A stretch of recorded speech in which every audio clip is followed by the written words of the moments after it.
గాక. వాక్యంలోకి వెళ్దాం. మరి కిందటి వారము చెప్పబడిన వాక్యాన్ని నేను దాన్ని కొనసాగిస్తానని మీతో మాట్లాడటం కూడా జరిగింది. కిందటి వారం జ్ఞాపకం ఉందని అనుకుంటున్నాను. జ్ఞాపకం ఉందండి. దేవుని కోపము, దేవుడు ఎందుకు కోపపడెను, దేవుడు ఎందుకు కోపపడెను అని మనం చూస్తూ ఏం జ్ఞాపకం చేసుకుంటూ వచ్చాం. ఎవరిని జ్ఞాపకం చేసుకున్నాం?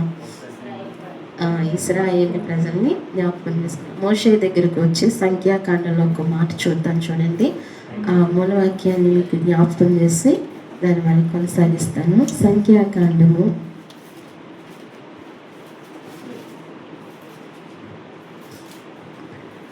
32వ అధ్యాయము 13వ వచనం చూడండి. ఒక్కరు చదువుతారా? చదవండి. అప్పుడు యెహోవా కోపము ఇశ్రాయేలు మీద రగులుకొనగా, యెహోవా దృష్టికి చెడు నడత నడిచిన ఆ తరము వారందరూ నశించు వరకు అరణ్యములో 40 ఏండ్లు ఆయన వారిని తిరుగులాడ చేశారు. చాలండి, చిన్న ప్రార్థన చేసుకుందాం. మహాపరిశుద్ధమైన ప్రేమగల తండ్రి, మహాగణుడా, మహోన్నతుడా, గొప్ప దేవ, సర్వ సృష్టికర్త, సర్వాధికారి, మీ ఘనమైన ఉన్నతమైన పరిశుద్ధమైన నామానికి వందనాలు, స్తోత్రాలు చెల్లిస్తున్నాము ప్రవ్వా.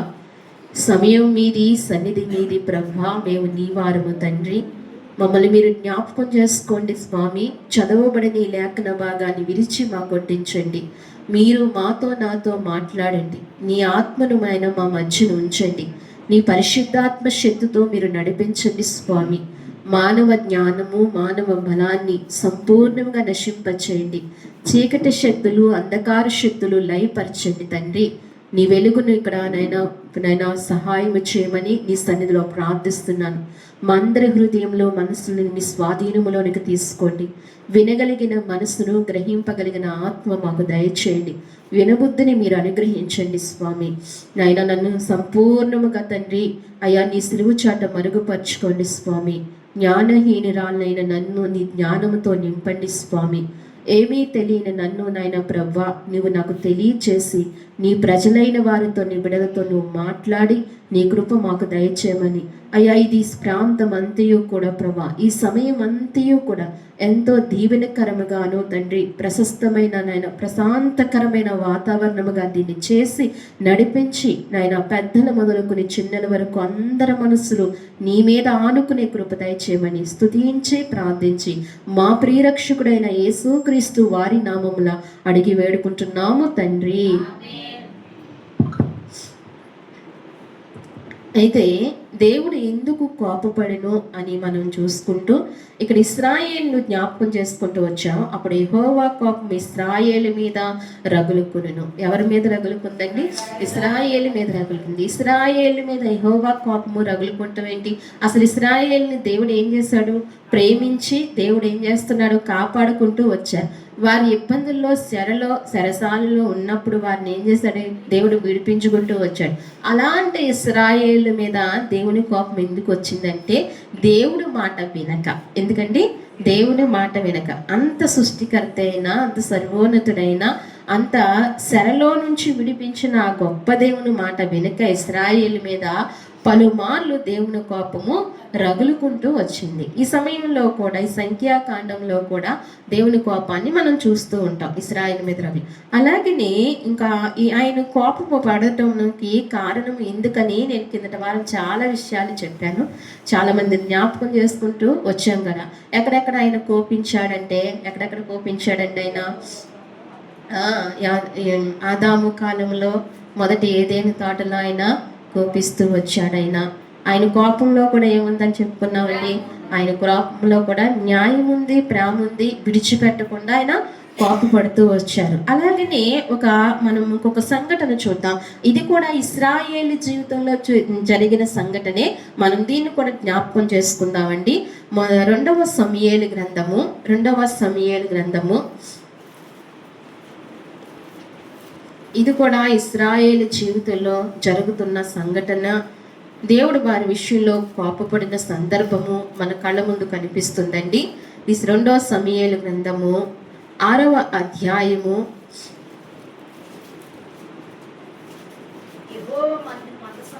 అమ్మా చదవండి. 6వ అధ్యాయము 1వ వచనం చదువుతారు ఒకసారి.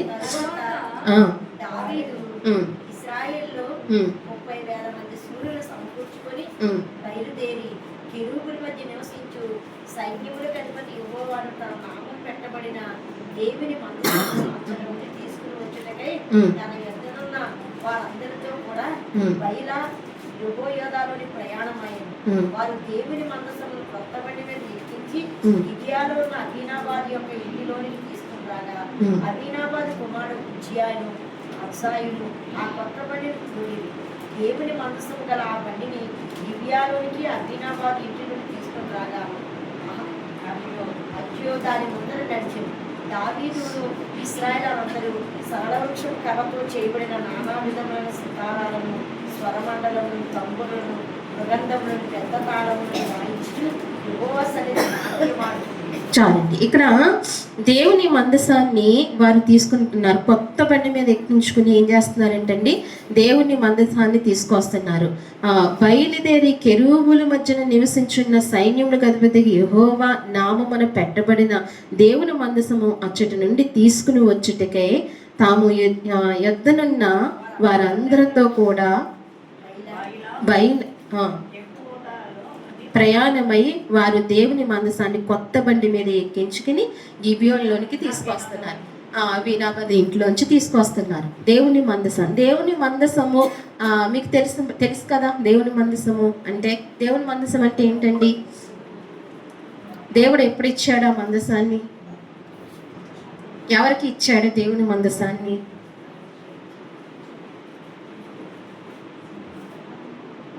అబ్రహాముకి ఇచ్చాడంటారా?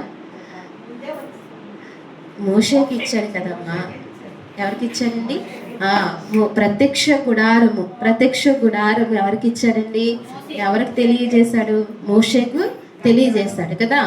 మోషేకు ప్రత్యక్ష గుడారము ఆ నమూనా అంతటిని ఇచ్చి దాంట్లో ఉపకరణాలన్నిటిని ఇచ్చి ప్రత్యక్ష గుడారం 3 భాగాలు. ఆ 3 భాగాలలో ఏమేమి ఎక్కడెక్కడ ఏమేమి ఉంచాలో అవన్నీ ఉంచి మందసాన్ని ఆయన ఇస్తూ వచ్చాడు. ఇశ్రాయేలుకు ఆ మందసం ఉంటూ వచ్చింది. వాళ్ళు నడిచినప్పుడు ఆ మందసాన్ని కూడా వారు మోసుకుంటూ తీసుకుంటూ వచ్చారు. అయితే తర్వాత ఇశ్రాయేలు కానానుకు వచ్చేసిన తర్వాత వారు ఇశ్రాయేలు ఎక్కడంటే ఆ మందసాన్ని ఉంచారంటే ఆ కెరూబుల మధ్యనున్న దేవాతి దేవుని ఎక్కడ ఉంచారంటే 1 సమూయేలు గ్రంథంలో మీకు తెలియజేస్తుంది. 1 సమూయేలు గ్రంథము 4వ అధ్యాయము చదువుదాం ఒకసారి. 4వ అధ్యాయం 1వ వచనము. ఇశ్రాయేలీయులు ఫిలిష్తీయులతో యుద్ధము చేయుటకై బయలుదేరి ఎబెనేజరులో దిగగా ఫిలిష్తీయులు ఆఫెకులో దిగిరి. ఫిలిష్తీయులు ఇశ్రాయేలు మీద తమ్మును యుద్ధ పంతులుగా తీర్చుకునగా వారి యుద్ధములో కలిసినప్పుడు ఇశ్రాయేలు ఫిలిష్తీయుల ఎదుట ఓడిపోయిరి. యుద్ధ భూమిలోనే ఎక్కువ తక్కువ 4,000 మంది హతులైరి. కాబట్టి జనులు పాలెంలోనికి తిరిగి రాగా ఇశ్రాయేలు పెద్దలు యెహోవా నేడు మనలను ఫిలిష్తీయుల ముందర ఎందుకు ఓడించెను? షిలోహులోనున్న యెహోవా నిబంధన మందసమును మనము తీసుకుని మన మధ్య ఉంచుకుందాము రండి. అది మన మధ్య ఉండిన ఎడల అది మన శత్రువుల చేతిలో నుండి మనల్ని రక్షించును అని చాలండి. ఇక్కడ యెహోవా మందసం ఇప్పుడు ఎక్కడుంది? షిలోహు మందిరంలో ఉంది. ఎక్కడండి? షిలోహు మందిరంలో ఉంది యెహోవా మందసం. అక్కడ ఉంచబడింది. ఇశ్రాయేలు వచ్చిన తర్వాత ఇక్కడ ఈ మందసాన్ని ఇక్కడ ఉంచబడింది. ఇది ఎవరి కాలము? సమూయేలు సమూయేలు ఉన్న కాలము. ఎవరి కాలం అండి? ఏలియా యాజకుడిగా ఉన్న కాలము. అయితే ఇలా ఉంటుండగా ఇశ్రాయేలుతో ఫిలిష్తీయులు యుద్ధం చేస్తున్నారు. ఎవరు యుద్ధం చేస్తున్నారు? ఇశ్రాయేలుతో ఫిలిష్తీయులు యుద్ధం చేస్తున్నప్పుడు, యుద్ధం జరుగుతుండగా ఇశ్రాయేలు దేవుడు విడిచిపెట్టాడు. ఏం చేస్తాడండి? ఇశ్రాయేల్ని దేవుడు ఆ కాలంలో, ఆ సమయంలో దేవుడు ఏం చేశాడు? విడిచిపెట్టాడు. అందుకే ఆయన విడిచిపెట్టాడు కాబట్టి ఎవరికి జయం జరుగుతుంది? ఇప్పుడు ఫిలిష్తీయులకు జయం జరుగుతుంది. ఫిలిష్తీయులు నగ్గుతున్నారు. ఇశ్రాయేల్ అందరూ ఏమవుతున్నారండి? ఓడిపోతూ వస్తున్నారు. ఎంతమంది? ఇంచుమించు 400. ఇక్కడ రాయబడి ఉంది కదా, ఎంతమంది ఓడిపోయారంటండి? 4000 మంది హతులయ్యారంట. ఎంతమంది హతులయ్యారు? ఇంచుమించు 4000కు పైగా తక్కువ హతులయ్యారంట. ఇశ్రాయేలు 4000 మంది ఫిలిష్తీయుల చేతికి అప్పగింపబడ్డారు. ఇంతమంది నాశనం అవుతూ వస్తున్నారు. అప్పుడు ఇశ్రాయేలు ఆలోచిస్తున్నారు, ఏంటి మన దేవుడు మనల్ని చేయి విడిచాడా? మనం ఫిలిష్తీయుల ముందు మనం ఏంటి ఓడిపోతున్నాము, మనం నగ్గట్లేదు ఏమిటని చెప్పి వారు ఆలోచించుకుని వారు ఇచ్చేస్తున్నప్పుడు, వారు ఆలోచిస్తుంటున్నప్పుడు ఇశ్రాయేలు నగ్గట్లేదు, మనం ఓడిపోతున్నాం, ఈ ఫిలిష్తీయుల చేతికి అప్పగింపబడిపోతున్నాం అని భయపడిపోతూ ఏం చేస్తున్నారంటే, ఇప్పుడు వారు ఏం చేశారంటే షిలోహులో ఉన్న మందసాన్ని మన మధ్యకు తీసుకొద్దాం, మన మధ్యకు తెచ్చుకుందాం అని. అసలు అక్కడ ఏం చేయాలి? వాళ్ళు ఇశ్రాయేలు ఓడిపోతున్నారు కాబట్టి ఇశ్రాయేలు ఏం చేయాలి? దేవుని దగ్గరికి వెళ్ళాలి. ఎక్కడికి వెళ్ళాలండి?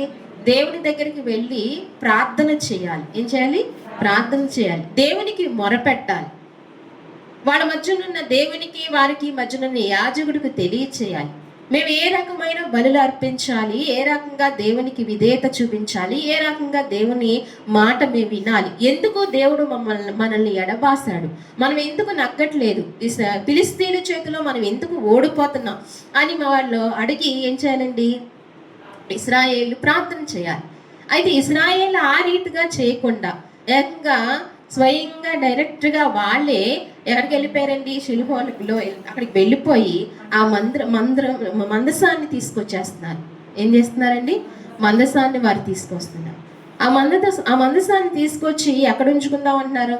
యుద్ధం చేసే మధ్యలో ఉంచుకుందాం అనుకుంటున్నారు. ఎవరి నిర్ణయం అది? దేవుడు చెప్పాడా అండి? దేవుడు వారికి ఇశ్రాయేలుకి చెప్పాడా?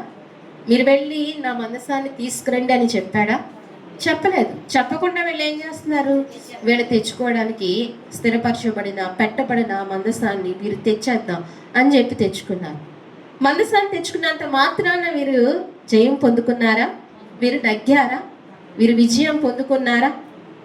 అయినా ఇశ్రాయేల్ని ఎవరి చేతికి అప్పగిస్తూ వచ్చాడని? ఫిలిష్తీయుల చేతికి దేవుడు అప్పగిస్తూనే వచ్చాడు. అందుకనే కాబట్టి జనులు పాలెంలోనికి తిరిగి రాగా ఇశ్రాయేలు పెద్దలు, యెహోవా నేడు మనల్ని ఫిలిష్తీయుల ముందు ఎందుకు ఓడించెను అడుగుతున్నారు.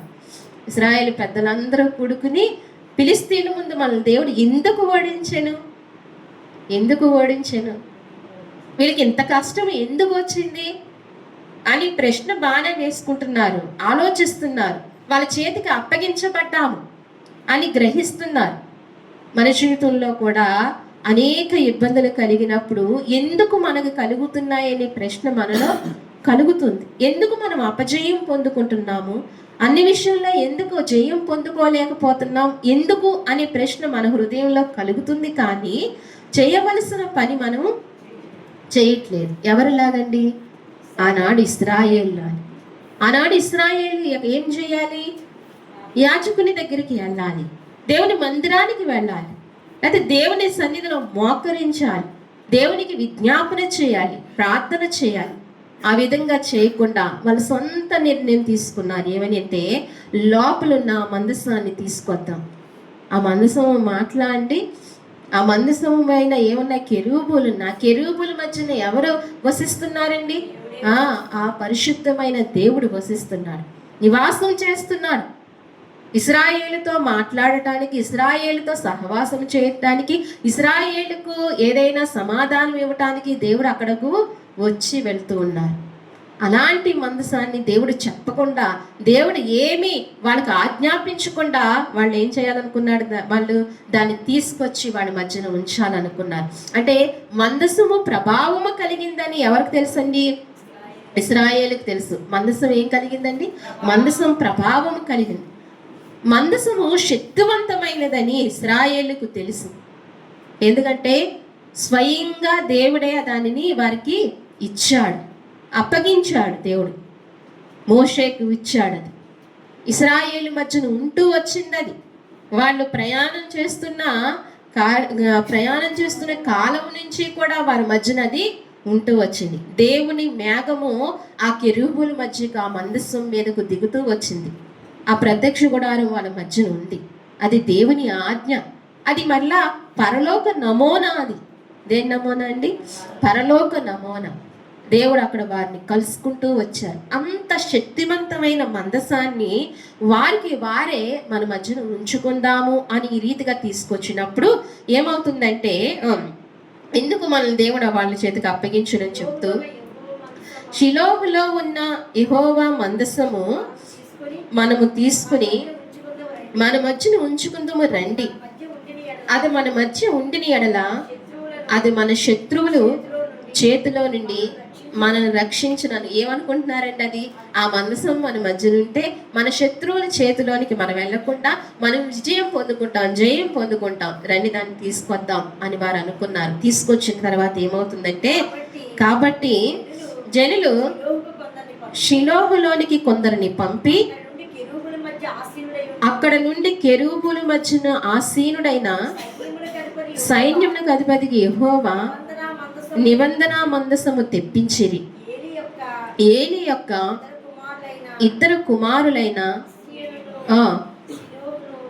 ఫినెహాసును అక్కడ దేవుని నిబంధన మందసం యొద్ద ఉండేది. ఇక్కడ ఎవరున్నారండి? మందసం దగ్గర ఎవరున్నారు?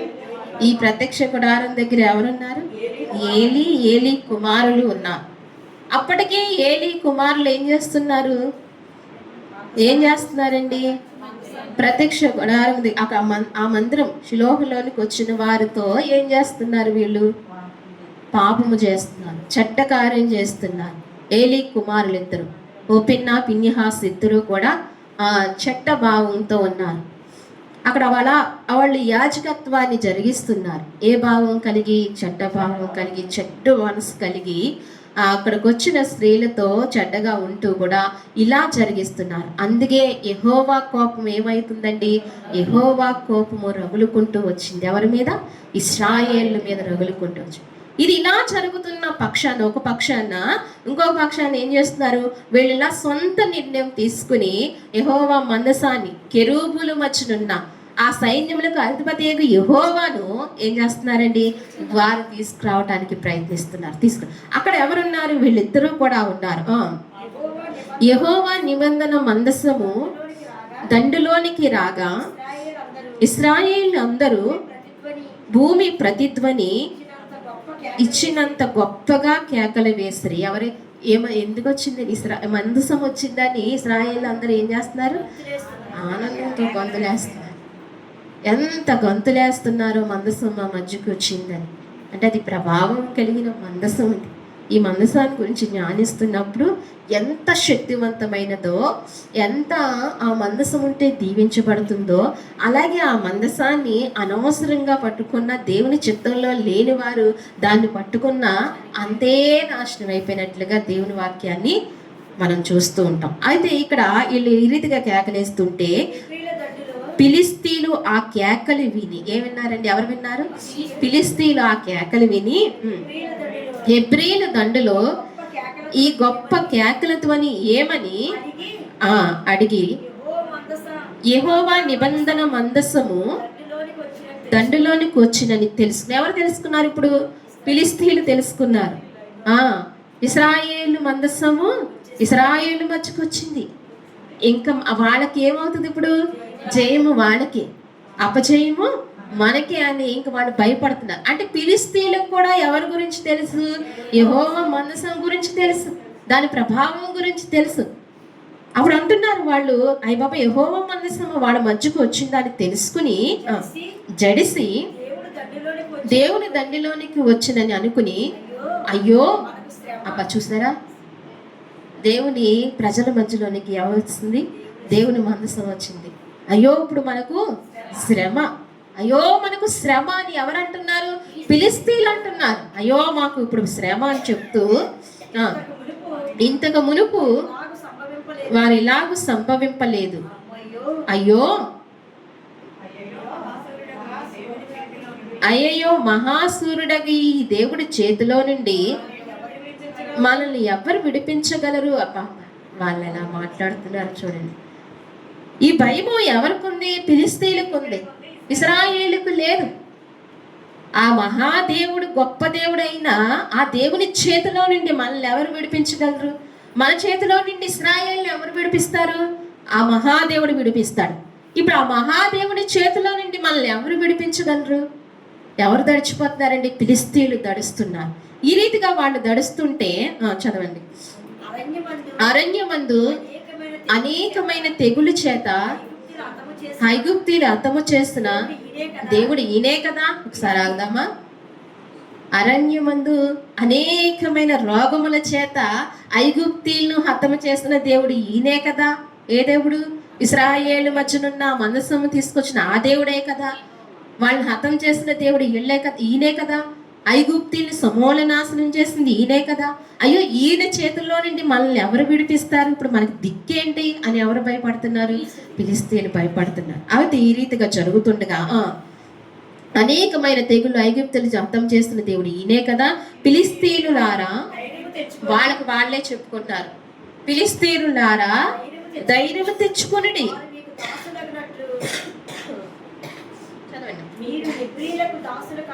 వారు మీరు దాసులగినట్లు మీరు హెబ్రీలకు దాసులు కాకుండా బలాఢ్యులై యుద్ధము చేయడని చెప్పుకొనుచున్నారు. ఏం చెప్పుకొనుచున్నారు? ఐగుప్తీయులు హెబ్రీలకు దాసులైనట్లుగా హెబ్రీలకు మనము దాసులు కాకుండా యుద్ధ పంతిని కూర్చుని ధైర్యము తెచ్చుకోండి. ఏం తెచ్చుకోండి? ధైర్యం తెచ్చుకోండి. ఆ మహాదేవుడు వారు మధ్యలో ఉన్నారు. అయినప్పటికీ మళ్ళీ వాళ్ళకి దేవుడే వాళ్ళు ఏం చేస్తున్నాడు? ధైర్యమైన ఆదరణ వాళ్ళకి ఇచ్చాడు. ఎవరికి? ఫిలిస్తీ శత్రువులకు కూడా దేవుడు సహాయం చేస్తూ ఉంటాడు. ఎందుకని దేవుని మాట వినకపోతే, దేవుని ప్రసన్నమైన మనము, దేవుని చేతిలో ఉన్న మనము ఒకవేళ దేవుని చేతిలోంచి బయటకు వస్తే శత్రువులకి దేవుడు ఏం చేస్తాడండి? బలాన్ని ఇస్తాడు. శత్రువులకి ఏం చేస్తాడు? సహాయం చేస్తూ ఉంటాడు. ఇప్పుడు అదే జరుగుతుంది ఇక్కడ. ఫిలిస్తీన్లకి ఏం జరుగుతుంది? వారు భయపడుతూనే వెంటనే వారి మనసును ఏం చేసుకుంటున్నారు? దృఢపరుచుకుంటున్నారు. ఆ మహాదేవుడి చేతిలోంచి ఎవరు విడిపించగలరు? అయినప్పటికీ మీరు ఐగుప్తీయులకు హెబ్రీలకు దాసులైనట్లుగా మీరు వారికి దాసులు కాకుండా మీరు విజయం పొందుకోవాలంటే యుద్ధంలోనికి మీరు బలం తెచ్చుకోండి అని చెప్తూ వారికి వాళ్ళే బలం తెచ్చుకుంటూ ఇక్కడ అంటున్నారు. ఫిలిస్తీయులు యుద్ధము చేయగా ఇశ్రాయేలు ఓడిపోయి అందరూ తమ డేరాలకు పరిగెత్తుకుని వచ్చిరి. అప్పుడు అత్యధికమైన వధ జరిగెను. ఇశ్రాయేలు 30,000 కాలబలము కూలిన. ఇదిగో చూడండి, వాళ్ళ ధైర్యం తెచ్చుకున్న తర్వాత దేవుడు ఎవరికి సహాయం చేస్తూ వచ్చారండి? ఫిలిస్తీన్లకే సహాయం చేస్తూ వచ్చారు. ఎంతమంది కూలిపోయారంట? 30,000 మంది ఇశ్రాయేలు కాలబలం అంటండి. ఏ బలము అంటే బలమైన యోధులు మొదటి వారు ఎంతమంది పోయారు? 30,000 మంది కూలిపోయారంట. ఇశ్రాయేలు మాట్లాడిన ఒక బలమైన వ్యక్తిని పోగొట్టుకుంటే యుద్ధం ఎంత బలహీనమవుతుంది? యుద్ధం ఎంత బలహీనమవుతుంది? మంచి ప్రార్థనా పరుల్ని మనం పోగొట్టుకుంటే ఆ ప్రాంతానికి కృప ఎంత తక్కువ అవుతుంది? గమనించారా? మంచి సేవకులు వెళ్ళిపోయినప్పుడు ఎందుకు బాధపడతామండి? ప్రార్థనా పరులు వెళ్ళిపోతుంటే కుటుంబంలో వచ్చి ఎందుకు బాధపడతాము? కంచి తక్కువ అవుతుంది. ఏం తక్కువ అవుతుందండి? కంచి తక్కువ అవుతుంది. ఇంకా కాలుబలము 30,000 మంది నశించిపోతే ఇశ్రాయేలుకు బలం తక్కువ అవుదా? ఇశ్రాయేలుకు కంచి తక్కువ అవుదా? మరి వాళ్ళు ఎంత బాధపడాలి? ఇలా జరుగుతున్న క్రమేణలో ఇంతమంది బాధపడుతుంటే, ఇంతమంది నశించిపోతుంటే పరిగెత్తుకునే వారు ఎక్కడికి వచ్చారంటండి? మరియు దేవుని నా మందసము పట్టబడిందని అది కాకను హొపేనా ఫినిహాసు ఏలి యొక్క 2 కుమారులు హతులైరి. ఎవరు హతులయ్యారు? యాజకుల పిల్లలు ఏమైపోయారు? హొపేనా ఫినిహాస్ ఏమైపోయారంటండి? హతులైపోయారు. అసలు వాళ్ళు ఫిలిష్తీయుల చేతికి అప్పగింపబడకూడదు. యాజకులు పిల్లలు వాళ్ళు యాజకత్వాన్ని నెరవేర్చాలి. వారికి దీర్ఘాయువు ఉంటుంది. ఏలియా ఎన్ని సంవత్సరాలు బ్రతుకుతూ వచ్చారండి? 99 సంవత్సరాల వరకు ఆయన బ్రతుకుతూనే వచ్చారు. మరి వీళ్ళు ఆ అర్ధాయుషుతో ఏమైపోయారు? వీళ్ళు పట్టబడ్డారు, చెప్పబడ్డారు. ఎందుకని? కేవలము వారి అవిధేయత వల్లే. ఎవరి అవిధేయత? వాళ్ళ అవిధేయత వల్లే ఏమయ్యారు? పట్టబడుతూ వచ్చారు. వాళ్ళు చనిపోయారు. అక్కడ చనిపోయిన తర్వాత ఆనాడే బెన్యామీనుడు ఒకడు యుద్ధ భూమిలో నుండి పరిగెత్తుకుని వచ్చి చిరిగిన బట్టలతోనూ తల మీద ధూళితోనూ షిలోహులో ప్రవేశించెను. అతడు వచ్చినప్పుడు ఏలీ మందసం విషయమై త్రోవ పక్కను పీఠం మీద కూర్చుండి ఎదురు చూసి, ఎవరు ఎదురు చూస్తున్నారండి? ఏలీ ఎదురు చూస్తున్నారు. మందసం వెళ్ళిపోయింది. ఎక్కడ నుండి? ఏలియా చేస్తున్న ఆ మందిరంలో నుంచి, షిలోహులో నుండి మందసం వెళ్ళిపోయింది. అప్పటి నుంచి ఏలీ ఏం చేస్తున్నాడు? దిగులుగా అక్కడ కూర్చున్నాడు. ఏ వార్త వస్తుందో ఇశ్రాయేలు మధ్య నుంచి? అసలు ఇశ్రాయేలు ఎలా ఉన్నారు? ఫిలిష్తీయుల చేతిలోకి అప్పగింపబడ్డారు, ఎలా ఉన్నారని ఏలీ ఏం చేస్తున్నాడండి? ఎదురు చూస్తూ ఉన్నాడంటండి. ఆ ఎదురు చూస్తుండగా బెన్యామీను ఒక్కడు ఎలా వచ్చాడు? చిరిగిపోయిన బట్టలతో యుద్ధ భూమిలోంచి వచ్చాడు. అక్కడి నుంచి యుద్ధం జరుగుతున్న అక్కడ నుంచి తప్పించుకుని చినిగిపోయిన బట్టలతో ధూళితో ఎక్కడికి వచ్చాడు? ఏలీ దగ్గరకు వచ్చాడు. ఏలీ దగ్గరకు వచ్చి చెప్తున్నాడు ఈ సమాచారం. ఏమని చెప్తున్నాడంటే, ఆ మనుషుడు పట్టణంలోనికి వర్తమానము తేగ పట్టణస్థులు అందరూ కేకలు వేసిరి. ఏలి ఆ కేకలు విని ఈ గొల్లంతా ఏమని జనులు అడగగా, ఆ మనుషుడు త్వరగా వచ్చి ఏలీతో తన సంగతి తెలియచెప్పెను. ఏలీ 99 ఏండ్ల వాడే 98 ఏండ్ల వాడే ఉండెను. అతనికి దృష్టి మందగించిన అతడి కళ్ళు ఇప్పుడు ఏలీకి ఏం కనబడట్లేదండి? ఒక కళ్ళు కనిపించట్లేదు. అక్కడ ఏం జరుగుతుంది? అందుకే అంత దుష్కార్యాలు జరుగుతున్న ఏలీ ఏం చేయలేకపోయాడండి? చూడలేకపోయాడు, ఆపలేకపోయాడు. తన బిడ్డలు త్రోవ తొక్కుతుంటే ఆపలేకపోయాడు. ఏలీకి ఏమైంది? అందుకనే అన్ని కళ్ళు, మన చేతులు కాళ్ళు బాగున్నప్పుడే ఏం చేయాలండి? మనం దేవుని పని చేయాలి ఖచ్చితంగా. కళ్ళు బాగున్నప్పుడే ఏం చేయాలి? దేవుని వాక్యము ఎక్కువగా చదువుతూ ఉండాలి. కళ్ళు పాడైన తర్వాత చదవలేమండి. కళ్ళు ఉండగానే ఏం చేయాలి? ఈ కళ్ళు దేనికి ఉపయోగిస్తున్నామో మనం గమనించాలి. ఎక్కువగా ఏం చూస్తున్నామో అనేది మనం చూసుకోవాలి. ఈ కళ్ళు దేవుడు ఇచ్చిన కళ్ళు ఏం చూస్తున్నామండి? ఈనాటి కాలంలో ఎక్కువ ప్రతి ఒక్కళ్ళు అందరూ కూడా ఏం చూస్తున్నారండి? అందులో ఎన్నో ఉంటాయి కదండి. ఏముంటాయి? మంచే ఉంటుందని బయటకు మంచే చూస్తారు, తర్వాత చెడు చాలా ఉంటుంది. ఈ కళ్ళు మరి ఏం చూస్తున్నాయి?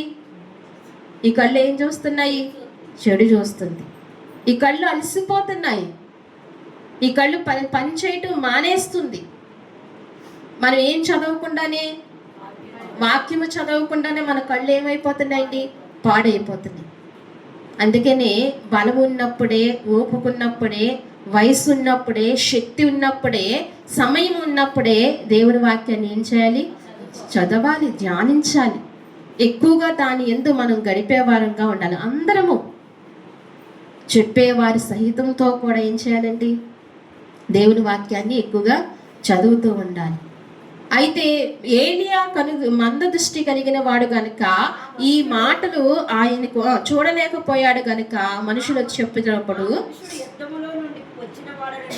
ఆ మనుషులు యుద్ధంలోంచి వచ్చిన వాడు నేనే, నేడు యుద్ధంలోంచి పరిగెత్తుకుని వచ్చుదనని ఏలీతో అనగా, అతడు నాయనా అక్కడ ఏమి జరిగిందే అని అడిగాను. అందుకు అతడు, ఇశ్రాయేలు ఫిలిష్తీయుల ముందర నిలవలేక పారిపోయిరి, జనుల్లో అనేకులు హతులైరి. హొప్పిన పినిహాసులు అను నీ 2 కుమారులు కూడా మృతులైరి. మరియు దేవుని మందసము పట్టబడినని చెప్పాను. ఏలీకి ఏం చెప్తున్నాడండి? అనేక మంది ఇశ్రాయేలు ఫిలిష్తీయుల చేతికి అప్పగింపబడ్డారు. అలాగనే నీ కుమారులు ఇద్దరు కూడా హతులైపోయారు, చనిపోయారు. ఈ మాట విన్న ఏలీ గుండె ఎలాగుందండి? మెయిన్ మందసము కూడా పట్టబడింది. Very good. మందసము కూడా పట్టబడింది. ఇశ్రాయేలు అనేకులు హతులయ్యారు, నీ పిల్లలిద్దరూ హతులయ్యారు, మందసం పట్టబడింది. ఈ మాట విన్నాడు ఏలి. ఎలా ఉన్నాడండి? ధైర్యంగా ఉన్నాడా? ఎలా ఉన్నాడు? ఈ మాటలు విని ఏమయ్యాడంటే ఏలి, చదవండి. దేవుని మందసము మాట అతడు పలకగానే ఏలి ద్వారము దగ్గర ఉన్న పీఠము వెనుకకు పడి మెడ విరిగి చనిపోయాడు. దేనికి చనిపోయాడంటండి? వెనక్కి ఇలాగ పడిపోయి మెడ ఇరిగిపోయి చనిపోయాడట. ఇందుక ఏలి గుండె భారం ఎందుకయిందంటే బిడ్డలు చనిపోయినందుకు కాదు, మందసము పట్టబడిందని. దేవుని నామానికి మహిమ కలుగుగాక. ఏలి ఎంత యాజకత్వం గొప్ప నమ్మకంగా చేస్తూ వచ్చాడు, కానీ తన బిడ్డల మట్టికి నమ్మకంగా చేయలేదు. తన బిడ్డలు త్రోవ తప్పాడు. దేవుడు అప్పగించిన ప్రతి విషయంలో మనం ఏమై ఉండాలి? చాలా నమ్మకంగా ఉండాలి. దేవుడు మనకి ఏది బాధ్యత అయితే అప్పగిస్తున్నాడో దాన్ని మనం ఏం చేయాలి? చాలా నమ్మకంగా. ఇది చెప్పేవాళ్ళకే కానీ యాజకులకే కానీ మాకు కాదని మనం అనుకుంటే కుదరదు. ఇది ఎవరికైనా. ఈనాడు యాజకులు ఎవరు? నేటి దినాల్లో ఇశ్రాయేలు యాజకులు ఎవరండి? ఎవరు? ప్రతి ఒక్కళ్ళు ఎవరి? యాజకులే. ప్రతి ఒక్కళ్ళు ఎవరు? యాజకులే కదా. మనందరినీ ఏం చేశాడు? యాజక సమూహంలోనికి ఏం చేశాడు? ఆయన తీసుకొచ్చాడు. రాజులైన యాజక సమూహంలోనికి తీసుకొచ్చాడు. యాజకులంటే ఆనాడు లేవీలే అనుకోవద్దు, ఈనాడు చెప్పే పాస్టర్లే అనుకోవద్దు. ఎవరమండి యాజకులు అంటే? ఎవరు? రాజులైన యాజక సమూహంలోనికి నడిపించిన మనందరమే ఎవరమి? యాజకులే. మనకు అప్పగించిన పనిని, మనకు అప్పగించిన బాధ్యతని ఎలా చేయాలండి? నమ్మకంగా కొనసాగిస్తూ ఉండాలి. ఏలీ పిల్లల వలె మనం నడిస్తే గనక ఎవరికి నష్టం జరుగుతుంది? ఏలీ పిల్లలకి ఎలాగైతే నష్టం జరిగిందో మన జీవితంలో కూడా ఏం జరుగుతుందండి? నష్టం జరుగుతూ వస్తుంది. అందుకని ఏలీ ఇక్కడ అంటున్నాడు, మందసము పట్టబడిందని చాలా దిగులుతో చనిపోయాడు. ఎవరండి? ఏలీ. ఏలీ అనగా అతడు వృద్ధుడై అమ్మా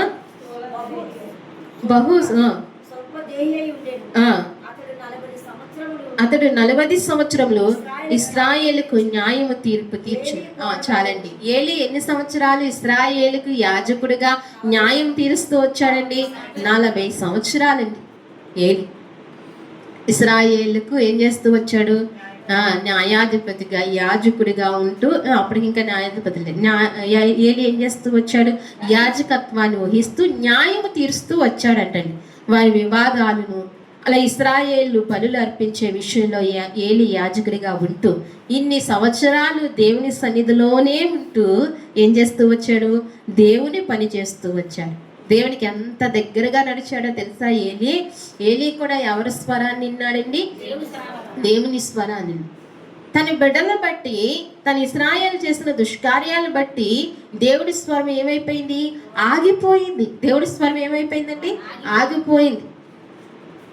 ఒకరిని బట్టి కూడా దేవుని మాట ఏమవుతుందండి? ఆగిపోతుంది. ఒక నవిధేతను బట్టి దేవుని మాట కూడా ఏమవుతుంది? ఆగిపోతుంది. అందుకే మనం ఎవరిమీ కూడా ఏం కలిగి ఉండకూడదంట? అవిధేయత కలిగి ఉండకూడదు. దేవుని మాటను నిర్లక్ష్య పెట్టేవారంగా ఉండకూడదు. ఆ రీతిగా ఉంటే గనక దేవుడి స్వరం ఏమవుతుందంటండి?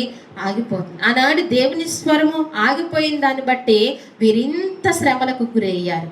దేవుడి స్వరాన్ని ఎప్పుడు ఆపుకునే వారముగా మనము ఉండకూడదు. దానికి కారణము మనమే అవ్వకూడదు. అందుకే ఈ రీతిగా జరిగిన ఏలీ ఏమవుతున్నాడంటే ఆయన చనిపోయాడు. ఇశ్రాయేలుకు 40 సంవత్సరాలు తీర్పు తీరుస్తూ వచ్చాడు. ఏలీ కోడలకు ఫినెహాసు భార్యకు అప్పటికి గర్భవతి కలిగి గనుపొత్తి అయి ఉండగా దేవుని యొక్క మందసము పట్టబడిందని తమ మామయ్య తన పెనిమిటియు చనిపోయారని ఆమె విని నొప్పులు కలిగి మోకాళ్ళ మీద కృంగి ప్రసవాయెను. ఎవరు? ఏలియా భార్య. సారీ ఏలీ కోడలు పిన్హాస్ భార్య ఏమైందని గర్భవతిగా ఉంది, నిండు శూలాలుగా ఉంది. ఏ వార్త ఏంది? తన మామ చనిపోయారని, తన భర్త తన మామగారు చనిపోయారని తన వార్త వింది. తర్వాత ఈ వార్తలు విన్న తర్వాత మందసము కూడా పట్టబడిందనే మాట కూడా ఆమె చెవిని పడింది. అంతే, ఇంకా కుప్ప కూలిపోయింది. ఎవరండి? పిన్హాస్ భార్య కుప్ప కూలిపోయింది. మోకాళ్ళ మీద ఏమైంది? ప్రసవించిందంటండి. గుండె నిండా బాధతో కలుగుతూ, గుండె వేదన కలుగుతూ, అంటే ప్రభావము ఇశ్రాయేలు నుంచి వెళ్ళిపోయిందనే విషయం తనకు తెలిసి చాలా ఇంకా నిస్సత్తుగా ఉండిపోయి మోకాళ్ళ మీదకి వచ్చేసి ప్రసవించి ఆ పిల్లోడికి ఏం పేరు పెడుతుందంటే చూడండి అమ్మ, కొంచెం కిందకి చదవండి. మోకాళ్ళ క్రింద కుంగి ప్రసవాయిను, ఆమె మృతి పొందుచుండగా, ఆమె కూడా ఏమవుతుంది? అయ్యో ఎంత దుస్థితి వచ్చిందో చూడండి. ఏలీ కుటుంబానికి ఎంత దుస్థితి వచ్చిందో, ఇశ్రాయేలుకి ఎంత దేవుడు ఎడబాసిపోయాడో చూడండి. వెంట వెంటనే యుద్ధంలోనేమో హోపినా బిన్హాసు చనిపోయారు. ఆ వార్త విన్న తండ్రి ఏలీ చనిపోయాడు, మనసు పట్టబడిందని గట్టిగా ఉన్న కోడలు కూడా ఏమవుతుంది? ఇప్పుడు మాటలు విని ఏమవుతున్నారు? వీళ్ళు మాటలు విని ఏమవుతున్నారండి? మృతి పొందుచున్నారు. ఆ కుటుంబానికి ఎంత శాపము తగులుతూ వచ్చిందో చూడండి. ఇలాగ జరుగుతుండగా దగ్గర నిలిచిన స్త్రీలు ఆమెతో భయపడవద్దు, కుమారులు కంటి కానీ ఆమె ప్రత్యుత్తరం ఇయ్యకయు లక్ష్య పెట్టకయు ఉండినదై దేవుని మందసము పట్టబడిన సంగతి తమ మామయ్య పెనిమిటియు చనిపోయిన సంగతి తెలుసుకుని ప్రభావము ఇశ్రాయేల్లో నుండి పోయినని చెప్పి తన బిడ్డకు ఇకాబోదు అని పేరు పెట్టెను. ఏం పేరు పెట్టిందంటండి? ఇకాబోదు. ఎందుకు పేరు పెట్టిందంటే ప్రభావము ఇశ్రాయేల్లోంచి వెళ్ళిపోయింది. అందుకే ఆ పేరుకి అర్థం ఏంటంటండి? ఇకాబోదు అనే అర్థం ఏంటంట? ప్రభావము బయటకు వెళ్ళిపోయిందని అర్థం అంట. ఇకాబోదు అని పేరు. పక్కన స్త్రీలందరూ అంటున్నారంట, భయపడవద్దు, నువ్వు ఒక కుమారుని కన్నావు. కానీ ఆ మాటనేమి ఆమె లక్ష్య పెట్టట్లేదు, వినట్లేదు. ఆమె ఒకటే, ఆమె హృదయం నిండా గుండెల నిండా ఉంది, మనసము పోయింది. మనసం పోతే ఇంకేమీ ప్రభావం ఉండదు. మన గుండెల్లో ఉన్న, మన హృదయంలో ఉన్న మందసాన్ని చాలా జాగ్రత్తగా కాపాడుకుంటూ రావాలి. మందసం మీద ఎవరు ఉన్నారండి? మందసం కెరూబుల మధ్యన ఎవరున్నారు? ఆ సైన్యమునికి అధిపతికి యెహోవా ఆసీనుడు. ఇప్పుడు ప్రతి హృదయం ఏమై ఉన్నది? మందసమై ఉన్నది. ప్రతి హృదయంలో దేవుడు ఏం చేస్తాడు? అక్కడికి వచ్చి కలుసుకుంటాడు. ఆయన దాన్ని పోగొట్టుకుంటే ఏమైపోతున్నాము? ప్రభావం కోల్పోతాం, ప్రభావం పోతుంది. ప్రతి హృదయంలో దేవుడు నివాసం చేస్తున్నాడనే సంగతి మనం మర్చిపోకూడదు, అది గుర్తించుకోవాలి, అది పోగొట్టుకోకూడదు. అది పోయిన దాని సంగతి తెలిసిన తర్వాత వీళ్ళు ఏమవుతున్నారు? పాపం వీళ్ళు ఏమైపోయారు? కుటుంబం అంతా చనిపోయిన దేవుని తనకి కుమారునికి ఇకాబోదని పేరు పెట్టింది. అయితే దేవుని ప్రభావము బయటకు వెళ్ళిపోయిందని తెలిసింది. దేవుని మందసము పట్టబడిపోయినని, ప్రభావం ఇశ్రాయేలు నుండి చెరపట్టబడిపోయినని ఆమె చెప్పింది. ఇంకేమైపోయిందండి? చెరపట్టబడిపోయింది. అయితే ఈ మందసాన్ని ఎవరు ఏం చేస్తారు? ఇప్పుడు బయటకు తీసుకొచ్చారు, ఇశ్రాయేలే బయటకు తీసుకొచ్చారు, వారి మధ్య ఉంచుకున్నారు. కొన్ని నగ్గుతారు అనుకుంటే వారు నగ్గలేదు. వారు ఏమైపోయారు? అందరూ కూడా చనిపోతూ వచ్చారు, హతులైపోతూ వచ్చారు. బలాఢ్యులే, దాంట్లో యుద్ధ సూర్యులే, మెయిన్ వ్యక్తులే ఏమైపోయారండి? చనిపోతూ వచ్చారు. అప్పుడు ఈ మందసాన్ని ఫిలిస్తీయులు తీసుకెళ్లారు. ఎక్కడ తీసుకెళ్లారండి? ఫిలిస్తీయులు ఎక్కడ తీసుకెళ్లారంటే దాగోను గుడిలో ఉంచారు. ఎక్కడ పెట్టారండి? దాగోను గుడిలో పెట్టారు. ఫిలిస్తీయులు దేవత గుడిలో పెట్టారు. ఆ గుడిలో పెట్టిన తర్వాత అసలు ఈ మందసం ఎలాంటిదండి? ఈ మందసం ఎలాంటిది? మహిమ కలిగిన మందసము, ప్రభావము కలిగిన మందసము కదండి. ఇక్కడ మనం చదివితే ఈ 5వ అధ్యాయంలో తెలుస్తుంది.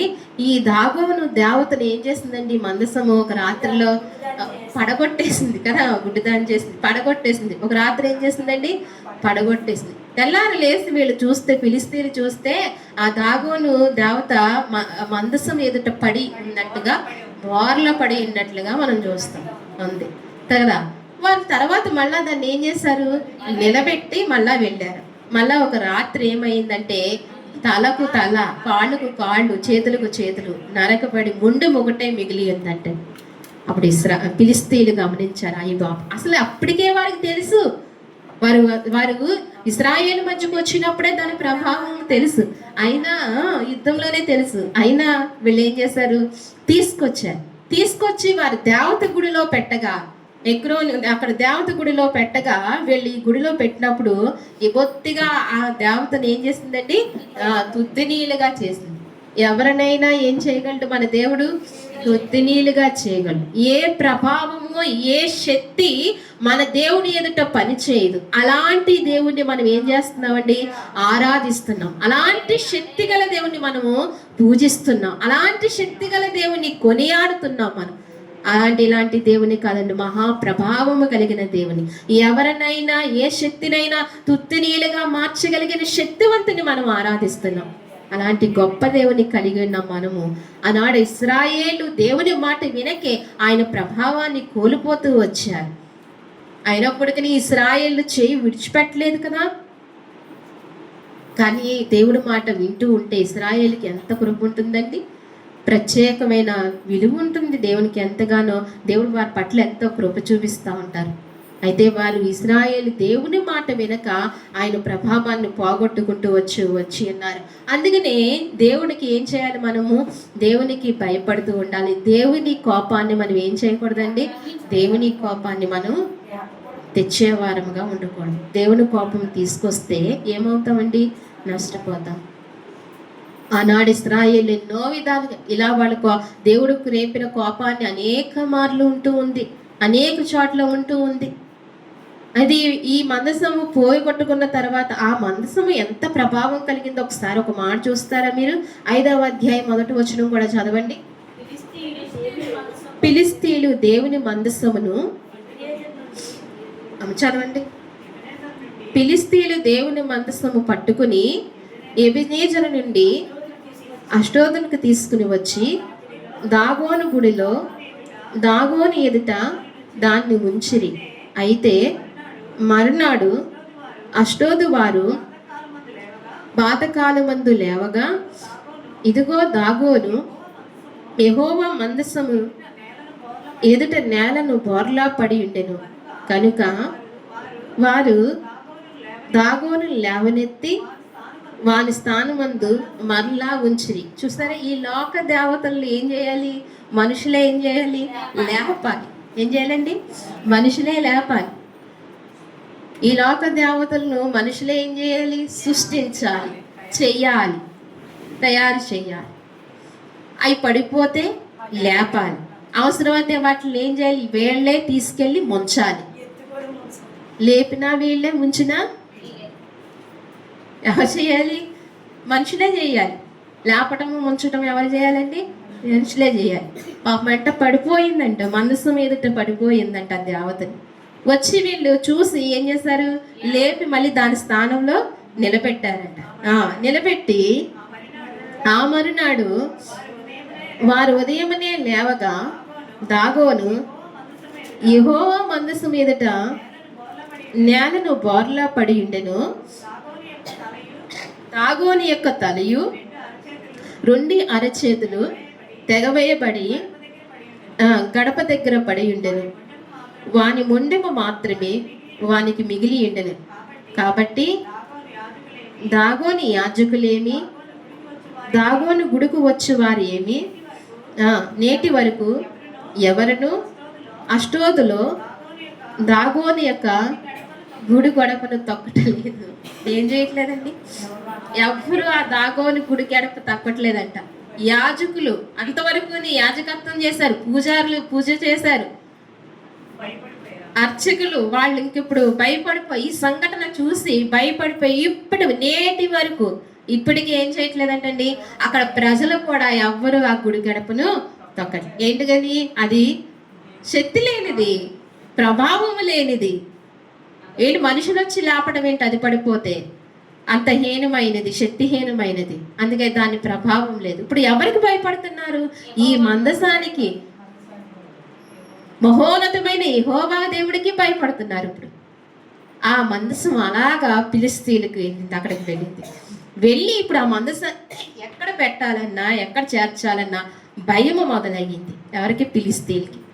ఇంకా ఎదరికి వెళ్తుంటే ఫిలిష్తీయులు చాలా భయపడుతూ వచ్చారు. ఈ మందసాన్ని ఎలాగ మళ్ళీ ఎవరికి అప్పగించాలి, ఎలా తీసుకెళ్ళాలి. అయితే ఈ మందసాన్ని లోకానుసారంగా చేసిన వల్ల, దేవుడి చిత్తానుసారంగా చేయని వల్ల ఎంత శ్రమో, ఇశ్రాయేలు ఎంత నష్టపోయారు. దేవుని కార్యాలు కూడా మనం ఎలా చేయాలి? దేవుని ఉద్దేశ ప్రకారంగా చేయాలి, దేవుని ఇష్ట ప్రకారంగా చేయాలి. దేవుడు ఏది ఆజ్ఞాపిస్తే అదే చేయాలి. తరతరాల నుంచి వస్తుందని మన సొంతంగా నిర్ణయాలు తీసుకుని చేస్తే గనక ఏమవుతామండి? ఇలాగే ఏమవుతాం? నష్టపోతూ వస్తుంది. దేవుని కృప తగ్గుతుంది, దేవుని ప్రభావం తగ్గుతుంది, దేవుడు నష్టపరుస్తూ ఉంటాడు. అందుకని దేవుని చిత్తానుసారముగా ఏం చేయాలి? మనం నడిచే వారముగా ఉండాలి. దేవుని ఉద్దేశ ప్రకారంగా నడిచే వారంగా ఉండాలి. దేవుడు మన హృదయంలో నిలిచిన ఆయన మందసాన్ని మనం ఏం చేస్తూ ఉండాలండి? కాపాడుకుంటూ ఉండాలి. దేవుని కోపాన్ని ఎంత మాత్రము మనము రేపేవారముగా ఉండకూడదు, దేవుని కోపాన్ని తెచ్చేవారముగా ఉండకూడదు.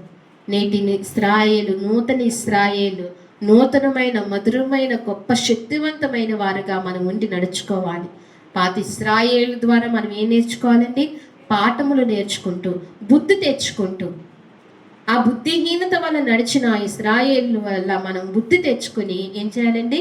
చక్కగా దేవుణ్ణి సంతోష పెట్టేవారముగా, దేవుడి మాట వినేవారముగా, దేవుని ఆజ్ఞల ప్రకారంగా నడిచేవారముగా, దేవుని కృప మనల్ని ఎడబాపు లేకుండా ఆయన చిత్తానుసారముగా నడిచేవారముగా ఈనాటి ఇశ్రాయేలుగా మనం అలాగా దేవుని చేత నడిపింపబడి నడవాలనే దేవుని ఉద్దేశం.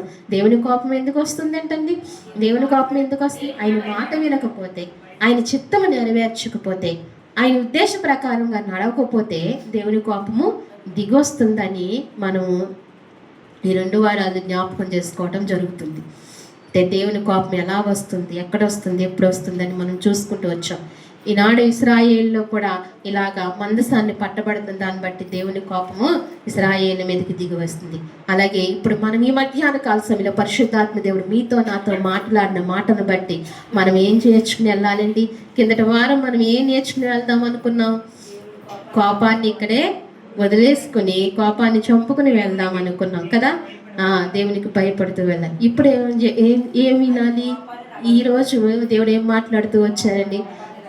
ఆయన కోపాన్ని రేపేవారముగా కాకుండా ఆయన మాట విని ఆయన చిత్తం ప్రకారంగా నడిచేవారంగా, ఆయన ఉద్దేశ ప్రకారంగా నడిచేవారంగా ఈ మధ్యాహ్న కాల సమయంలో మనం ఆ రీతిగా పొందుకొని దేవుని సన్నిధిలోంచి వెళ్తాం.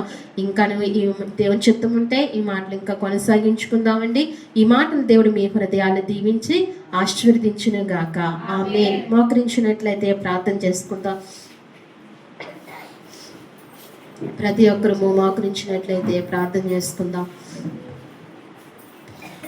పరిశుద్ధుడా, అంతవరకు నువ్వు మాట్లాడుతూ వచ్చావునైనా నీకు వందనాలు, స్తోత్రాలు ప్రభా.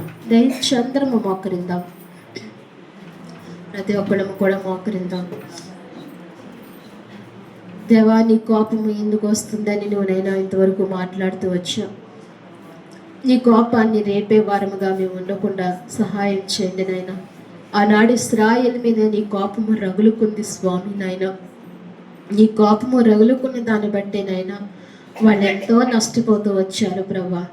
మనుషులు కోల్పోతూ వచ్చారు నాయన. నీ ప్రభావము నైనా వెడలిపోయిందనే విషయం వారికి అర్థమైంది స్వామి నాయన. అయ్యా, ఎంత నష్టము జరిగిందో ప్రభా. అయ్యా, నీ మాట వినకపోవడం చేత ఎంత నష్టం జరుగుతూ వచ్చిందో ప్రభా. నీ ఉద్దేశాన్ని నెరవేర్చుకపోవడం చేత ఎంత నష్టం జరుగుతూ వచ్చిందో ప్రభా. నీ చిత్తాన్ని అనుసరించకపోవడం చేత ఎంత నష్టం జరిగింది ప్రభా. అయా, వాళ్ళు ఫిలిష్తీయుల చేతికి అప్పగింపబడ్డారు ప్రభా. బలార్జులు, యుద్ధశూరులే ప్రభా నశించిపోయినట్లుగా నీ లేఖనం సెలవిస్తుందనయ్యా. అయ్యా, ఇశ్రాయేలు వాళ్ళ సొంత నిర్ణయంతోనైనా షిలోహంలో ఉన్న మందిరాన్ని తీసుకొచ్చి వారు మధ్య ఉంచుకున్నారు ప్రభా. అయినప్పటికీ వారు విజయం పొందుకోలేదు ప్రభా. నిన్ను అడిగి ఆ పని చేయలేదయ్యా. వారి ఇష్టం వచ్చినట్లుగా, వారి చేతకైనట్లుగా ఆ పని వారు చేస్తూ వచ్చారు తండ్రి నాయన. నాయన, ఆ రీతిగా మా హృదయాలు కాకుండా, ఆ రీతిగా మేము నడవకుండా నీ సహాయం మాకు దయచే ప్రభా. అయ్యా, ఇదిగో మరి వారు మాకు మాదిరి ప్రవ్వా. వాళ్ళు నాయన తప్పుపోయిన విషయాలు మేము జ్ఞాపకం చేసుకోవాలి తండ్రి. జ్ఞాపకం చేసుకుని మరలా మేము ఆ తప్పు చేయకుండా ప్రవ్వా మేము నీ యందు నిలకడగా నిలిచే కృప మాకు దయచేయండి స్వామి. వారు నీ మాట వినకే నీకు అవిధేలుగా నడుచుకుంటూ ప్రవ్వా నీ చిత్తానుసారంగా నడవక ప్రవ్వా నీ ప్రభావాన్ని పోగొట్టుకున్నారు ప్రవ్వా. అయ్యా, ఈ విషయం తెలిసిన తండ్రి ఏలి కోడలు నైనా ప్రభావం బయటికి వెళ్ళిపోయిందని వాళ్ళు చనిపోయారు ప్రభా. అయ్యా, నీ మందసంలో ఎంత ప్రభావం ఉందో, నీవు ఎంత శక్తివంతుడివో మాకు ఇప్పుడు రుజువుపరిచావు ప్రభా.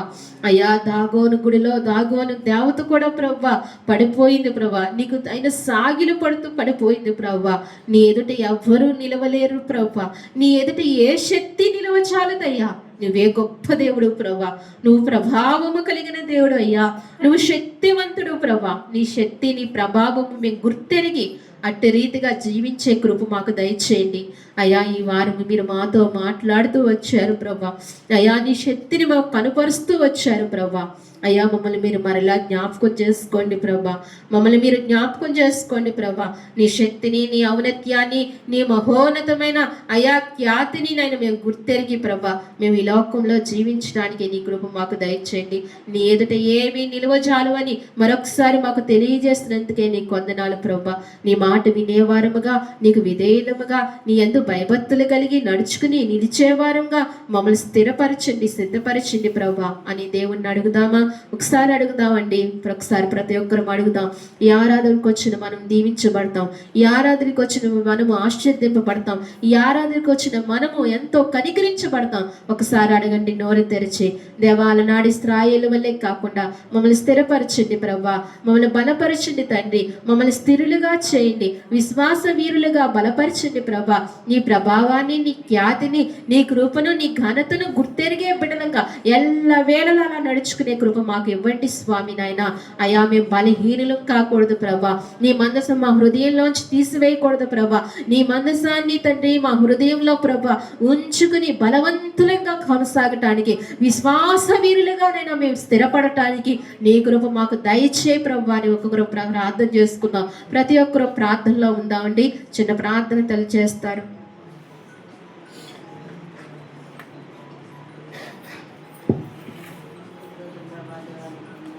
లేచి నిలబడి దేవుని కానుకలు సమర్పించుకుందామండి. అందరం కూర్చుందామండి. కూర్చుందాం. మరి శుక్రవారం ఉపవాస కూడిక ప్రతి ఒక్కరూ రావాలి. శుక్రవారం ఉపవాస కూడిక గమనించండి. అందరూ వచ్చి దేవుని ప్రార్థన చేద్దాం. అలాగే ఆదివారం ఆరాధన, తిరిగి ఆరాధన 11 గంటలకు అందరూ కూడా సమయానికి రావాలి. సమయాన్ని గమనించండి. ప్రార్థన చేసుకుందాం అండి. మోకరిందాం. చివరి ప్రార్థన చేసుకుందాం. చివరి ప్రార్థన దయించి అందరము 10 నిమిషాలు ప్రభు వైపుగా కేంద్రీకరిద్దాం. మన మనసు ఆయన పాదాల దగ్గర పెడదాం. చివరి ప్రార్థన చేసుకుందాం. ఆయన ఇచ్చే దీవెనలు, ఆయన ఇచ్చే గొప్ప కృప మనం పట్టుకుని పొందుకుని వెళ్దామండి. ప్రార్థన చేసుకుందాం మనస్ఫూర్తిగా, ఏక మనసుతో, ఏకాత్మతో చివరి ప్రార్థనలో పాల్పొందులు పొందుదాం. అందరూ కూడా ప్రార్థనలో ఉందాం. ఏకీపిద్దాం. దయించి ఏకీపించండి. మోకరించగలిగిన వారందరూ మోకరించండి. దేవుని కృప మనందరికీ కలుగుతుంది. ప్రార్థన చేద్దాం. మహాపరిశుద్ధమైన ప్రేమగల తండ్రి, మహాగణుడ, మహోన్నతుడా, మీ ఘనమైన, ఉన్నతమైన, పరిశుద్ధమైన నామానికి వందనాలు, స్తోత్రాలు చెల్లిస్తున్నాము తండ్రి. గడిచిన నా ప్రభు పరిశుద్ధ దినము నుంచి నా ప్రభు పరిశుద్ధ దినం వరకు మీ సజీవమైన రెక్కల చాటున ప్రభు మమ్మల్ని అందరినీ మీరు జ్ఞాపకం చేసుకున్నందుకే మీకు వందనాలు, స్తోత్రాలు తండ్రి. మొదటి ప్రార్థన ద్వారా, పాటల ద్వారా, అయ్యా వాక్యము ద్వారా, స్తుతి ఆరాధన ద్వారా తండ్రి నాయన, అలాగనే చెప్పబడిన వాక్యము ద్వారా నువ్వు మహిమ పొందుకున్నందుకే నీకు వందనాలు, స్తోత్రాలు చెల్లిస్తున్నాం తండ్రి. ఇంతవరకు మీరు మాతో మాట్లాడుతూ వచ్చారు స్వామి. దేవుని కోపము ఎందుకు వస్తుందని నువ్వు సెలవిస్తూ వచ్చావు. నువ్వెందుకు కోపపడతావో మాతో మాట్లాడుతున్నావు ప్రభా. క్రిందటి వారము నేను ఇశ్రాయేలును మాకు చూపిస్తూ వచ్చావు. అప్పుడు ఇశ్రాయేలు మీద దేవుని కోపము రగులుకున్నని సెలవిచ్చావు తండ్రి నాయన. అయా వారు నైనా నీకు నైనా నేను మహిమపరిచే మాటలు మాట్లాడక నీ చిత్తమునకు లోబడక తండ్రి నైనా నిన్నునైనా ఇదిగో మరి గుర్తెరగని బిడలగా ఉండి ఇశ్రాయేలు వారి మీద నీ కోపాన్ని తెచ్చుకుంటూ వచ్చారు స్వామి. ఈరోజు కూడా మీరు మాట్లాడుతూ వచ్చారు స్వామి నాయన. అయ్యా ఇదిగో మరి ఇశ్రాయేలు ఫిలిష్తీయుల చేతికి అప్పగింపబడినప్పుడు ప్రవ్వా దేవుడు మనల్ని ఎందుకు ఎడబాసెను అని చెప్పి మందసాన్ని వారు తెచ్చుకున్నారు ప్రవ్వా నాయన. నువ్వు సెలవివి లేదు ప్రవ్వా, వారికి నువ్వు ఆజ్ఞాపించలేదు ప్రవ్వా. నీ మాట కాకుండా నిన్ను అడగకుండా నీ చిత్తము కాకుండానే వారు చేస్తూ వచ్చారు. అయినప్పటికీ మందసం వారి మధ్య ఉన్నప్పటికీ ఫిలిష్తీయులే నగ్గుతూ వచ్చారు ప్రవ్వా. మందసం పట్టబడిన విషయము ప్రవ్వా అయ్యా ఏలి కోడలికి తెలియగానే వారు చనిపోయారు. ఏలి బిడ్డలు చనిపోయారు స్వామి నాయన. అయ్యా మందసము పోతే ప్రభావం పోతుంది ప్రభా. ప్రభావం పోతే ఇంకా మనుషుల్లో శక్తి ఉండదని నువ్వు సెలవిస్తూ వచ్చావు ప్రభా నాయన. అయ్యా ఇదిగో మరి ఏలి బిడ్డల వలే కాకుండా అయ్యా నీకు అవిధేయులైన ఇశ్రాయేలు వలే కాకుండా స్వామి నాయన నీకు విధేయులమైన వారుగా మేము నడవటానికి, నూతన ఇశ్రాయేలుగా మేము నడవటానికి కృప మాకు దయచేయండి స్వామి నాయన. అంత అవిధేయత మా హృదయాల్లోంచి మాలోంచి మీరు తొలగించండి స్వామి నాయన. అయ్యా నీ కృపను అనుగ్రహించండి ప్రభా. మందసము దాగోని గుడిలో పెట్టినప్పుడు ప్రభా ఆ దేవత కూడా నన్ను కుప్పకూలినట్లుగా మేము చూస్తున్నాం ప్రభా. నీ శక్తి ముందు ఏ శక్తి నిలువజాలదయ్యా. నీ ముందు ఎవ్వరూ నిలబడలేరు ప్రభా. అయ్యా నీది గొప్పది అయ్యా, నీ శక్తి గొప్పది. నువ్వు ప్రభావము కలిగిన దేవుడు, మహోన్నతుడువు ప్రభా, సృష్టికర్తవు తండ్రి. నిన్ను సేవించటము మా భాగ్యము ప్రభా, నిన్ను కొనియాడటము మా గొప్ప కీర్తి ప్రభా నాయన. నేను ఇంకా శ్రేష్టముగా కొనియాడి నిన్ను శ్రేష్టంగా ఆరాధించే భాగ్యాన్ని మాకు ఇవ్వండి స్వామి. ఈ వారం మీరు మాతో మాట్లాడినందుకు నీకు స్తోత్రాలు, మాకు నీ పాఠము నేర్పించినందుకు వందనాలు ప్రవ్వా. దయతో నీ కోపాన్ని రేపే వారముగా నీ ఉద్దేశాలు ప్రవ్వా అయ్యా ఇదిగో నీ చిత్తాన్ని నెరవేర్చని వారంగా కాకుండా ప్రవ్వా నీ చిత్త ప్రకారం నడిచే బిడ్డలుగా మాకు సహాయం చేయండి. ఈ వారం మాకు పాఠము నేర్పించినందుకు నీకు వందనాలు స్తోత్రాలు చెల్లిస్తున్నాము ప్రవ్వా. జ్ఞాపకం చేసుకోండి వచ్చిన నీ బిడ్డల్ని మీరు నైనా సంపూర్ణముగా దీవించండి ప్రభా. అయ్యా చావైనా బ్రతికైనా అయ్యా కీడైనా మేలైనా ఏదైనా ఏమైనా ప్రభా నిన్ను సేవించే గుంపులో మమ్మల్ని ఉంచండి స్వామి. నమ్మకంగా నిన్ను ఆరాధించే పరిస్థితులు మాకు దయచేయండి స్వామి. ఈ లోకములో తిరిగి చూస్తే ఏమీ ఉండదు ప్రభా, అంతా నిష్ప్రయోజనమే, వ్యర్థమే ప్రభా. నిన్ను కలిగి ఉండటమే భాగ్యము ప్రభా, నిన్ను సేవించటమే మహా సంతోషము ప్రభా. అయ్యా ఈ గొప్ప కృప మాకు మీరు ఇచ్చినందుకు నీకు స్తోత్రాలు ప్రభా. ఏదేమైనా నిన్ను విడిచిపెట్టేవారంగా కాకుండా నమ్మకంగా నిన్ను సేవించి నమ్మకంగా నిన్ను ఆరాధించే అయ్యా దైవ బిడ్డలుగా మమ్మల్ని చేయండి ప్రభా. ఇంకా నమ్మకత్వం మాలో కలిగించండి ప్రభా. నువ్వు తంగి మా ఇంకా చూసినప్పుడు ప్రభా నమ్మకమైన మంచి దాసుడా అనిపించుకునే కృప మా అందరికీ మీరు ఇవ్వమని నీ సన్నిధిలో ప్రార్థిస్తున్నాను ప్రభా. సంఘమును మీరు జ్ఞాపకం చేసుకోండి ప్రభా. లోకానుసారంగా నడిచే తండ్రి మనస్సును మీరు తొలగించండి అయ్యా. మనసును మీరు తీసివేయండి స్వామి. నేను ఏదేమైనా నీకు ఇవ్వాల్సిన సమయం నైనా నిన్ను హెచ్చించవలసిన పరిస్థితులు మా జీవితాల్లో మీరు కనిపించండి ప్రభా. అట్టి మురుగు జీవితం నుంచి మమ్మల్ని విడిపించినందుకు నీకు స్తోత్రాలు. ఇంకనూ నేను నీ బిడ్డలను విడిపించి నడిపించమని నీ సన్నిధిలో ప్రార్థిస్తున్నాను తండ్రి. సహాయం చేయండి ప్రభా. అయా నీ కృప మాకు అనుగ్రహించండి తండ్రి. వచ్చిన నీ బిడ్డలు మీరు దీవించండి, నిండారుగా మీరు ఆశీర్వదించండి నైనా. వారి బలాభివృద్ధి చేయండి, మంచి కృపతో మీరు నింపండి. వారిని గొప్ప అయ్యా శక్తివంతులుగా మీరు చేయండి ప్రభా. వారికి గొప్ప కృపనివ్వండి తండ్రి. వారి అవసరతలన్నీ తీర్చండి తండ్రి. వారిని బలపరచండి నైనా. ప్రయాణాల్లో పనుల్లో మీరు తోడుగా ఉంటూ వచ్చారు, ఇక మీదట కూడా మీరు అదే తోడుగా ఉండి నడిపించమని నీ సన్నిధిలో ప్రార్థిస్తున్నాను. వారు నైనా కష్టార్జితంలో తీసుకొచ్చి నీకు అర్పించిన అర్పణలు మీరు జ్ఞాపకం చేసుకోండి. ఎవరు ఏ హృదయంతో నీకు అర్పిస్తూ వచ్చారో వారి కానుకలన్నీ మీరు అంగీకరించండి, వారిని ఆశీర్వదించండి, వాళ్ళని నైనా దీవించమని నీ సన్నిధిలో ప్రార్థిస్తున్నాను. అయ్యా వచ్చిన నీ బిడ్డల పేరున మీరు జ్ఞాపకం చేసుకోండి. వారిని, వారి కుటుంబాలను, వారి బిడ్డలను అందరినీ జ్ఞాపకం చేసుకోండి. మాన్య బిడ్డలు నైనా ఇంకా నువ్వు రావాల్సిన అనేక మంది ఉన్నారు ప్రభా. వారిని కూడా మీరు జ్ఞాపకం చేసుకోమని నీ సన్నిధిలో ప్రార్థిస్తూ మరొక తరుణాన్ని వారికి అనుగ్రహించండి ప్రభా. ఊరికేనైనా ప్రభా సంఘమునకు దూరమైన ప్రతి బిడ్డను మాట్లాడి మీరు నడిపించండి. దైవ దీవెనలు ప్రతి బిడ్డ పొందుకునే కృపను మీరు అనుగ్రహించమని నీ సన్నిధిలో ప్రార్థిస్తూ తండ్రి, ఈ ఆరాధన అంతట్లో మాకు తోడుగా ఉన్నారు ప్రభా. ఇంకను ఆత్మతో సత్యంతో ఆరాధించే అయ్యా ఇదిగో బలపరచండి తండ్రి, మమ్మల్ని అయ్యా సిద్ధపరచండి. వచ్చేవారం ఇంకను తండ్రి నాన్న బలముతో నిన్ను ఆరాధించే శక్తి భాగ్యం అందరికీ దయచేయండి ప్రభా. నిన్ను అంత ఆరాధించిన, నిన్ను ఎంత సేవించినా తక్కువే ప్రభా. మా జీవితాలకు నైనా ప్రభా నిన్ను ఆరాధించే విషయం ఎంత మాత్రమో నైనా తక్కువ చేయకుండా నిన్ను ఆరాధించే కృపను మాకు అనుగ్రహించమని నీ సన్నిధిలో ప్రార్థిస్తూ బిడ్డలందరినీ దీవించి ఆశీర్వదించి బలపరచమని, మంచి ఆయుర ఆరోగ్యాలు కృపాక్షేమములు వారికి దయచేసి వారి వెంట పంపించమని స్తుతించి ప్రార్థించి మా ప్రియరక్షకుడైన యేసుక్రీస్తు వారి నామములో అడిగి వేడుకుంటున్నాము తండ్రి. ఆమేన్. మన తండ్రి అయిన దేవుని ప్రేమయు కుమారుడైన యేసుక్రీస్తు కృపయు పరిశుద్ధాత్మ అన్యోన్య సహవాసము మనకు మన కుటుంబాలకు సార్వత్రిక సంగమునకు ఇప్పుడును ఎల్లప్పుడూ సదాకాలము దేవుడు తోడైండి నడిపించును గాక. ఆమేన్. యేసు రక్తమే స్లిప్, యేసు రక్తమే చిమ్, ప్రవేశ రక్తము సంపూర్ణమైన విజయం కలుగును గాక. ఆమేన్, ఆమేన్, ఆమేన్.